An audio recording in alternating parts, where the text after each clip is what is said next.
Alors, est-ce que vous avez déjà fait un puzzle, mais un puzzle où vous ne connaissez pas l'image de la fin? Vous avez une boîte, il y a plein de petits morceaux de puzzle dedans, et vous devez commencer, et vous ne savez pas à quoi va ressembler le puzzle à la fin. Peut-être vous connaissez ça, et on commence par faire les bords tout autour, et puis on met les puzzles, les morceaux comme ça au fur et à mesure. Et il y a un moment donné, je ne sais pas si vous connaissez ça, vous relevez la tête, vous mettez peut-être un morceau de puzzle un peu déclencheur, et puis vous dites « Ah, je reconnais, je vois ce que ça va devenir !» Et vous voyez « Ah, ça va avoir une forme de voiture, ou enfin, peu importe quoi. » Et en fait, le texte dans Matthieu 4 qu'on va voir, pour moi, c'est un peu ça. C'est un peu cette pièce de puzzle qu'on met et on se dit « Ah oui, là, je commence à voir comment toutes les choses, elles se sont embriquées jusqu'à présent. » Moi, je suis un fan de théologie biblique. Ça veut dire j'aime étudier les histoires de la Bible et voir comment est-ce qu'elles s'embriquent, elles s'emboîtent les unes dans les autres. Et aujourd'hui, on va voir comment l'histoire de Jésus, ou plutôt, je dis l'inverse, comment l'histoire d'Adam et comment l'histoire d'Israël vient pour s'emboîter, s'embriquer, on pourrait dire, avec l'histoire qu'on va voir ici de Jésus. Alors, sans plus attendre, on va lire le texte. Donc ceux qui ont une Bible, je vous invite à ouvrir. On va lire Matthieu 4 et on va lire les 4 premiers versets.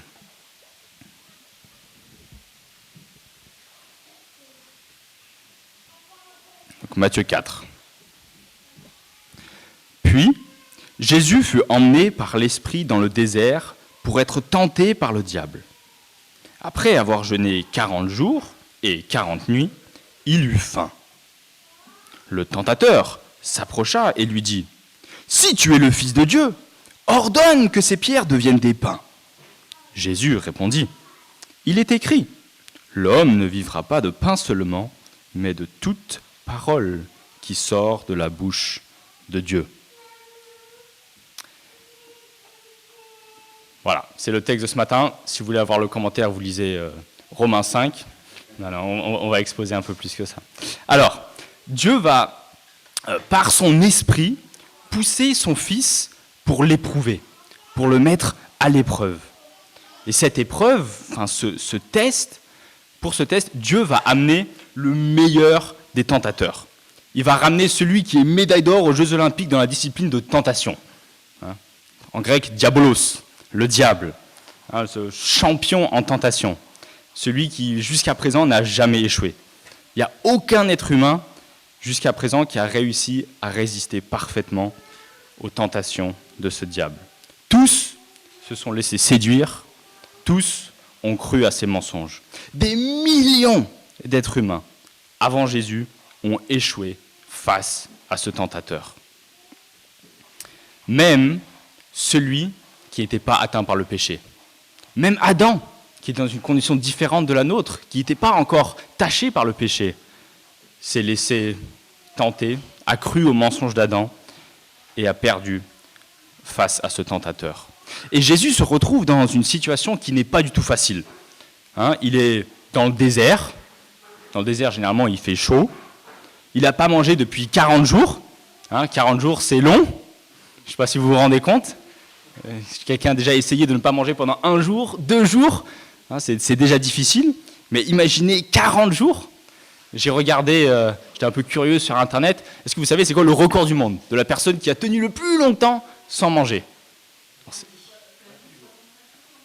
65? Non, c'est beaucoup plus que ça. Ouais. Donc vous imaginez, c'est un gars, il fait plus de 200 kilos, il veut perdre du poids, il va à l'hôpital, dans des conditions où il ne dépense pas trop de calories. Combien de temps vous pensez il a réussi à tenir? 100 plus. 200. C'est pas mal. Plus. 282. Donc il a tenu plus d'1 an. Il a perdu, je crois, 130 kilos, un truc comme ça. Il est passé de 200 et quelques à 80. Mais il n'a pas mangé. Il a juste bu. Il est maintenant dans le livre des Guinness Records. Voilà. Mais bon, lui, il n'était pas dans le désert. Il faisait pas chaud. Il avait de la réserve. Jésus, il faisait pas 200 et quelques kilos quand il est parti dans le désert. Donc Jésus a faim. Sûrement aussi qu'il est fatigué. Et Jésus est dans une situation où, humainement, on est très facilement irritable. C'est vraiment pas les circonstances idéales pour bien se maîtriser. c'est pas du tout les conditions idéales pour un test. Je ne sais pas si vous avez déjà passé une épreuve écrite ou quoi à l'école et vous avez faim ou vous êtes fatigué, c'est moins facile. Ici, Jésus, il est fatigué, il n'a pas mangé depuis 40 jours, et voilà qu'arrive l'épreuve la plus difficile de l'humanité face à lui. Et pourtant, c'est dans ces circonstances extrêmement difficiles que l'Esprit de Dieu va emmener le Christ pour être mis à l'épreuve. Le diable sait que Jésus a faim. Évidemment, ça fait 40 jours qu'il n'a pas mangé. Et il sait aussi que Jésus a le pouvoir de faire apparaître miraculeusement du pain. Le Père, on vient le voir, le passage juste d'avant avec Pierre-David, on a entendu la voix du Père, que le diable a sûrement entendu aussi. « Ceci est mon Fils bien-aimé, qui a toute mon approbation. » Et donc le diable reprend ses paroles. Il dit « Si tu es le Fils de Dieu, alors fais de ces pierres du pain. » Donc quelque part, le diable veut que Jésus se rebelle contre Dieu, contre le Dieu qu'il a envoyé dans le désert. Quelque part, le diable se dit c'est facile, Israël aussi, Dieu l'a envoyé dans le désert, j'ai pu les tenter, et puis hop, ils sont tombés. Ça va peut-être marcher avec ce Jésus aussi. Et Jésus, qui pourtant a la capacité de faire ce miracle, ne va pas le faire. Et contrairement à Israël, Jésus va faire confiance à son Père et il va citer son livre préféré. Alors, est-ce que vous savez c'est quoi le livre préféré de Jésus ? Oh, il y en a, ils sont au taquet là. Exactement, Deutéronome. C'est son livre vraiment préféré qu'il cite le plus souvent. Et donc, je pense pour bien comprendre ce qui se passe ici dans Matthieu 4, j'aimerais vous inviter à tourner dans vos Bibles jusqu'à Deutéronome 8 et on va lire un peu le contexte de cette citation que Jésus va citer. C'est extrêmement important. Donc je vous invite à être attentifs.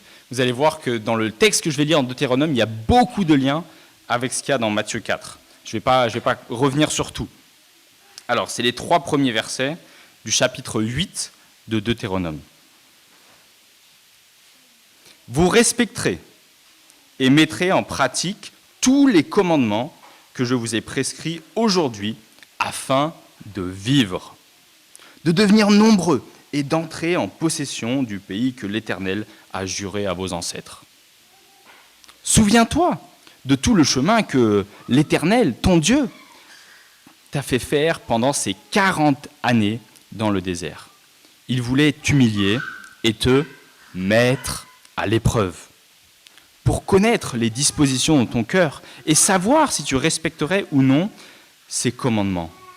Il t'a humilié, il t'a fait connaître la faim, il t'a nourri de la manne que tu ne connaissais pas et que tes ancêtres non plus n'avaient pas connue, afin de t'apprendre que l'homme ne vivra pas de pain seulement, mais de tout ce qui sort de la bouche de l'Éternel.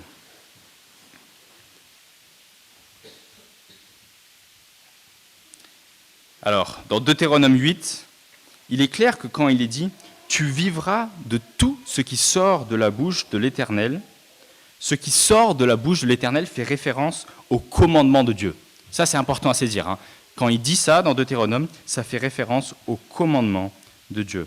Regardez, le verset 1, il dit « Le commandement que je vous prescris ici, vous devez y obéir, et si vous respectez, alors vous allez vivre. » En fait, ça, c'est le principe de la loi.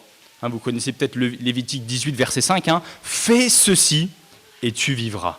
Lévitique 18, 5, c'est peut-être, avec Genèse 3, 15, ça fait partie des versets les plus importants de l'Ancien Testament. Les théologiens appellent ça l'alliance des œuvres. C'est le salut qui s'obtient par ce que tu fais. Tu veux arriver dans la terre promise ? Verset 1. La terre promise, c'est un type du ciel. Alors, fais ceci. Fais ceci et tu vivras, veut dire obéis parfaitement à la loi de Dieu et tu auras le salut. Et le principe du fais ceci et tu vivras, c'est un principe en fait qui est aussi vieux que la nuit des temps. Dieu dit à Adam, fais ceci et tu vivras. Ou plutôt il dit, ne fais pas ceci et tu vivras. C'est le même principe, c'est juste qu'il est dit dans la négation. C'est ne prends pas du fruit de l'arbre de la connaissance du bien et du mal et tu vivras. Ne prends pas de l'arbre de la connaissance du bien et du mal et alors tu auras accès à l'arbre de vie. Si Adam aurait réussi à obéir à Dieu durant sa période probatoire, alors il aurait eu accès à l'arbre de vie. Il aurait été glorifié, il aurait vécu éternellement avec Dieu au ciel. Et Adam aurait mérité son salut. C'est sur la base de son obéissance qu'il aurait obtenu la vie éternelle. Et dans le texte de Deutéronome 8, c'est exactement la même chose pour Israël. C'est sur la base des œuvres qu'Israël, en tant que peuple, pouvait entrer ou non dans la terre promise. C'est aussi sur la base de leurs œuvres qu'après ils ont été retirés de la terre promise. Et c'est sur la base de leurs œuvres qu'ils sont bénis ou maudits. On voit ça dans Deutéronome 28 et Lévitique 26. Je peux vous souvenir les deux grandes listes de bénédiction, de malédiction en cas d'obéissance ou de désobéissance. D'ailleurs, l'alliance des œuvres, c'est quelque chose qui est profondément inscrit dans la nature humaine. Peut-être que vous avez déjà fait cette expérience, vous allez dans la rue, je suis sûr qu'on peut le faire aujourd'hui, demain, ça marcherait tout le temps, et vous allez voir quelqu'un, vous lui demandez « Alors, est-ce que tu vas aller au paradis ?» Personne te dit « Oui », d'habitude c'est ce qu'on entend, et vous lui demandez « Pourquoi ?» C'est quoi la réponse qui sort immédiatement? J'ai rien fait de mal, je suis gentil, je suis pas si mauvais. C'est toujours basé sur ce que l'humain fait. Je fais partie des hommes bons. Quelque part, c'est profondément en nous.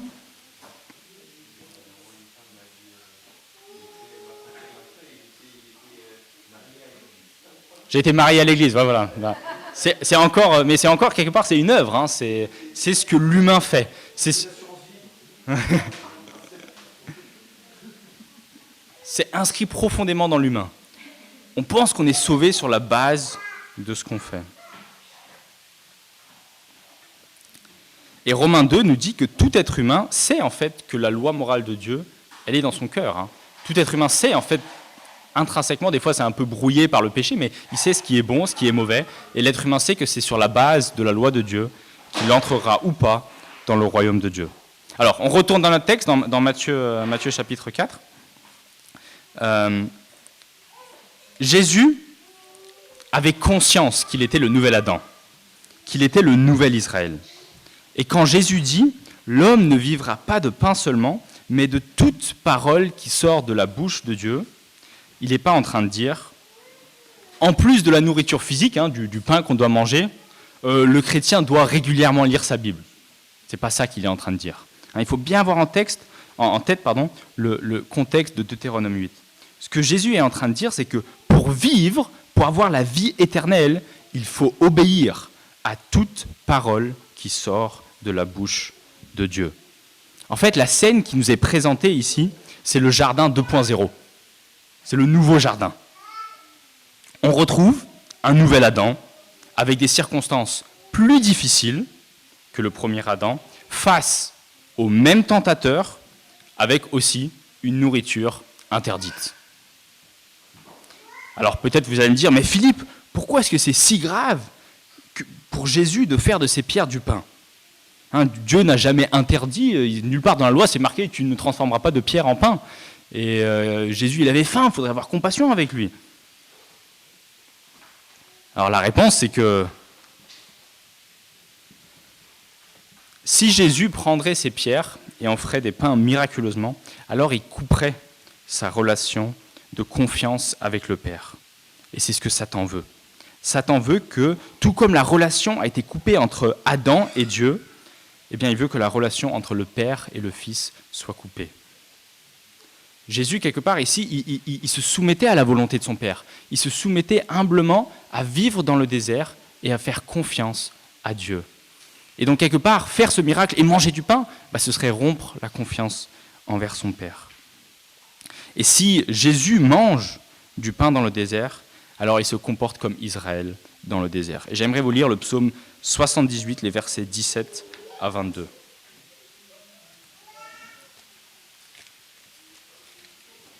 Le psaume 78, versets 17 à 22.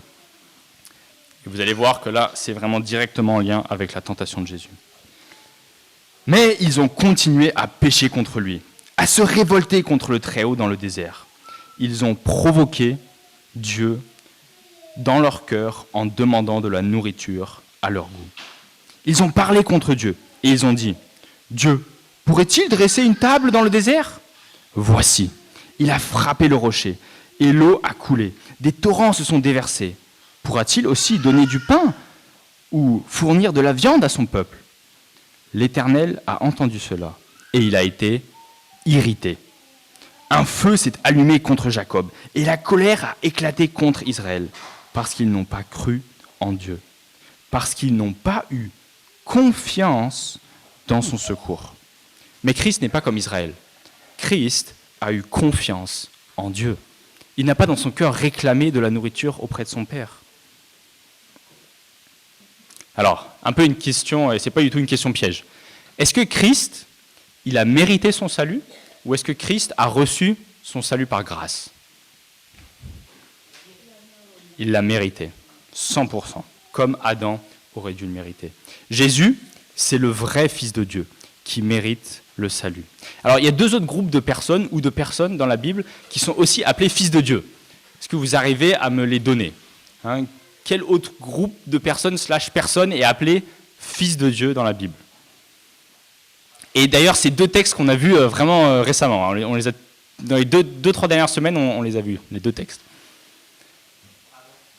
Adam, excellent, est appelé Fils de Dieu, où ça ? Excellent. Et est-ce que vous arrivez à repérer l'autre ? Là, ce n'est pas une personne, c'est un groupe de personnes. Genèse, je ne pense pas.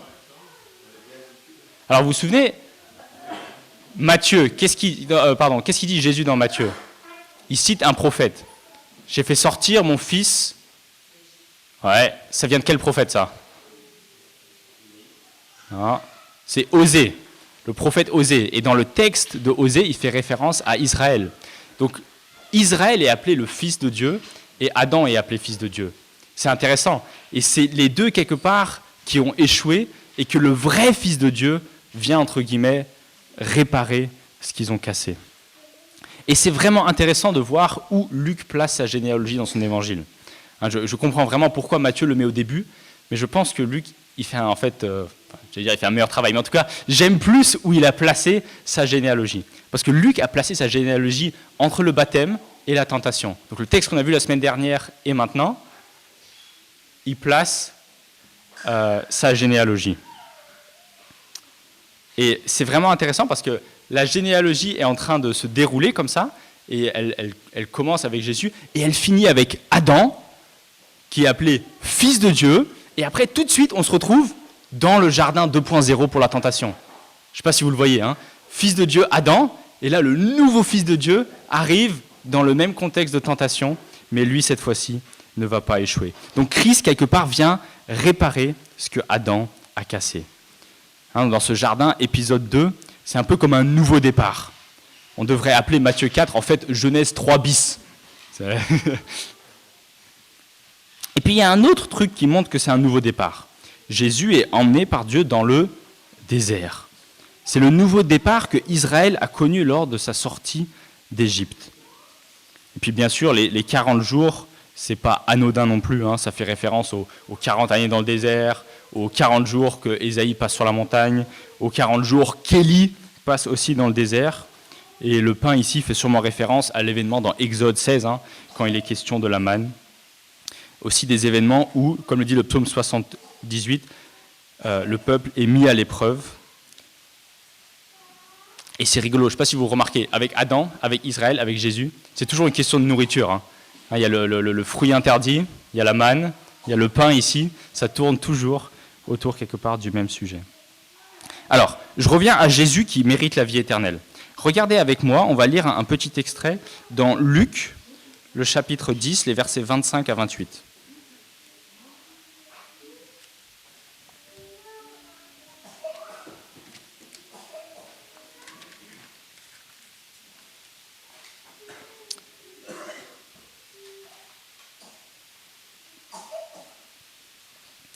Jésus, ici, il parle ouvertement de ce qu'on a vu avant du principe de la loi. Un professeur de la loi se leva et dit à Jésus pour le mettre à l'épreuve. « Maître, que dois-je faire pour hériter de la vie éternelle ?» Jésus dit, « Qu'est-il écrit dans la loi ? Qui lis-tu » Et il répondit, « Tu aimeras le Seigneur ton Dieu de tout ton cœur, de toute ton âme, de toute ta force et de toute ta pensée, et ton prochain comme toi-même. » Jésus répond, « Tu as bien répondu, lui dit Jésus. Fais cela et tu vivras. » Vous entendez ce que Jésus dit, ce professeur de la loi lui cite la loi, et Jésus lui dit, fais ceci et tu vivras. Autrement dit, respecte parfaitement la loi de Dieu, et alors tu auras la vie éternelle. Alors on a conscience que ce n'est pas possible, c'est que possible pour Jésus. Et quelque part, ce principe de l'alliance des œuvres, de fais ceci et tu vivras, traverse toute l'histoire de la rédemption. Sans obéissance parfaite à la loi de Dieu, il n'y a pas de salut. L'homme vivra de toute parole qui sort de la bouche de l'Éternel. C'est ce qu'il y a dans Deutéronome 8 et c'est ce que Jésus cite. Quand Adam a été tenté, il aurait dû dire « L'homme ne vivra pas du fruit de l'arbre de la connaissance du bien et du mal, mais de toute parole qui sort de la bouche de l'Éternel. » C'est-à-dire, tu ne mangeras pas de ce fruit. Malheureusement, Adam s'est prosterné devant le diable, et le reste de l'humanité d'ailleurs aussi, on est tous en Adam, et les anges lui ont coupé l'accès à l'arbre de vie. Mais Dieu a fait une promesse dans Genèse 3,15. Il lui a promis qu'il allait arriver celui qui allait écraser la tête du tentateur. Et ça, c'est Jésus. Et c'est ce qu'il vient commencer à faire ici, dans ce texte, dans Matthieu 4. Et ce descendant, les anges ne vont pas lui couper l'accès à l'arbre de vie, mais ils vont lui donner accès. Et regardez verset 11, c'est vraiment flagrant. La fin de Genèse 3 se finit avec les anges qui coupent l'accès à Adam pour l'arbre de vie. Et la fin ici, le verset 11 dans Matthieu 4, qu'est-ce qu'ils font les anges ? Ils viennent servir Jésus. Les mêmes anges avec une réaction totalement différente. Bien sûr, parce qu'il y en a un qui a désobéi, l'autre qui a obéi. Et donc cet accès à l'arbre de vie, Jésus va le partager avec tous ceux qui sont unis à lui. Et ces personnes, c'est qui ? C'est nous. C'est la bonne nouvelle. Christ ne vient pas juste accomplir l'alliance des œuvres pour lui. Christ ne vient pas juste mériter la vie éternelle pour lui. Il vient la mériter aussi pour nous. Et il y a un échange ici qui se produit entre lui et nous. Et quelque part, c'est un échange qui est double. Et j'aimerais vous le montrer dans ce texte. À la fois, Christ doit subir la punition pour nos péchés. On le voit déjà quelque part dans ce texte ici.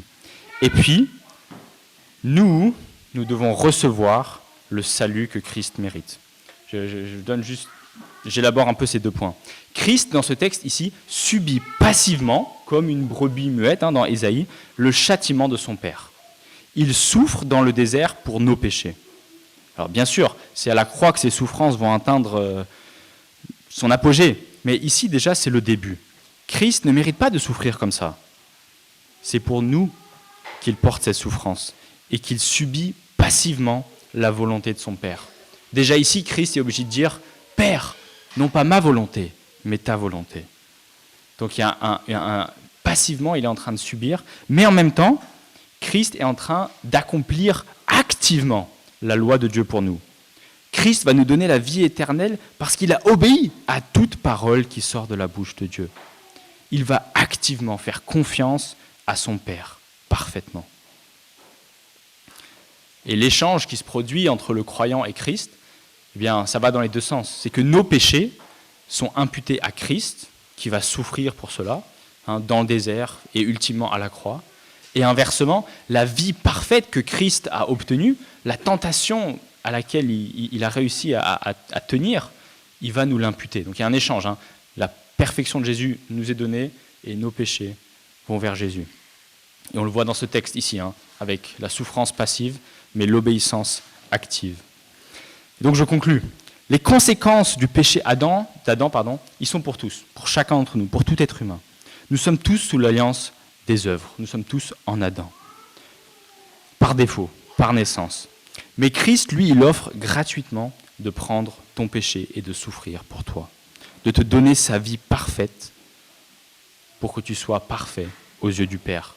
En fait, c'est assez fou de penser à ça, mais quand Christ t'impute sa justice, Dieu le Père te voit comme il voit Christ. il te voit aussi blanc, aussi parfait dans la tentation que Christ a été ici dans Matthieu 4. Et ça, c'est merveilleux. Alors disons merci à Dieu pour l'événement de la tentation dans le désert. Je vais encore prier. Seigneur, on te remercie pour Matthieu 4. Merci parce que tu as parfaitement obéi à la loi de Dieu. Tu as obtenu la vie et la vie éternelle parce que tu as fait tout ce qui sort de la bouche de Dieu. Tu as accompli l'alliance des œuvres. Tu as obéi au principe de « fais ceci et tu vivras ». Christ a mérité la vie éternelle par son obéissance. Et il ne l'a pas gardée pour lui, mais il nous l'a donnée. Et Seigneur, on t'est infiniment reconnaissant parce que tu as réparé ce que Adam a cassé. Et là où Israël a échoué, tu, dans le désert, as parfaitement obéi. Seigneur, je te prie que tu nous émerveilles par ta loi. En tout cas, moi, je suis émerveillé par ce texte, de voir quelque part Christ qui vient accomplir tant de choses qui sont en nombre dans l'Ancien Testament. C'est merveilleux à voir, Seigneur, et je te prie que tu continues à cultiver un émerveillement de toi en nous. Et on prie ça en ton nom, Jésus. Amen.